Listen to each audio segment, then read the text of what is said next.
Numero 6 in our Godzilla-thon, Invasion of Astro Monster, released in 1965. So two astronauts, Kazuo Fuji, played by Akira Takarada, and Glenn, played by Nick Adams, the first American actor in the series, land on a planet known as Planet X. They then meet the locals, known as the Zillions, and the controller, played by Yoshio Tsuchiya, requests the borrowation of Godzilla and Rodan because King Ghidorah keeps attacking Planet X. They agree on the promise that they'll get a cure for cancer and leave back for Earth. Meanwhile, back on Earth, Fuji's sister, Haruno, played by Keiko Sawai, and her boyfriend, Tetsuo Tori, played by Akira Kubo, sell an invention that Tetsuo is making on an ear-splitting device, and they sell it to a businesswoman named Namikawa, played by the beautiful Kumi Mizuno, who Glenn eventually falls for. However, unbeknownst to the humans, the aliens follow them there and transport Godzilla and Rodan from their hiding spots.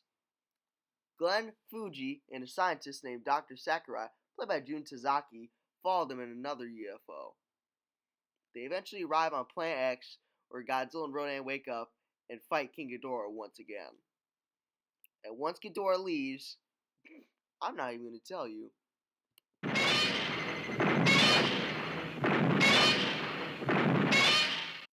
After the fight, Glenn stumbles upon what he thinks is Namikawa, but is really just another Zillion woman, because apparently all Zillion women look the exact same.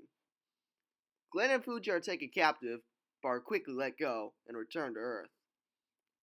However, the supposed cure for cancer is actually an ultimatum tape demanding they give the Earth to them, or Godzilla and Rodan, now under their control, and King Ghidorah will attack the Earth. Concerned, Glenn goes to Namikawa's office and finds her wearing the Zillion costume. She admits that she is indeed a Zillion, but she's too in love with him. Unfortunately, the other Zillions find out and eventually kill her and take Glenn to a jail cell where Tetsuo is also there. Tetsuo uses his invention and the Zillions are weakened by it, so they easily escape. Glenn and Tetsuo swim back and tell Dr. Sakurai about the invention, and he starts building. Meanwhile, Ghidorah, Rodan, and Godzilla are set loose, with King Ghidorah going to the States before joining Godzilla and Rodan back in Japan. And as you can tell, there's a lot of stock footage in this, but thankfully, it's not used as horrifically as, say, Gamera Super Monster or All Monsters Attack.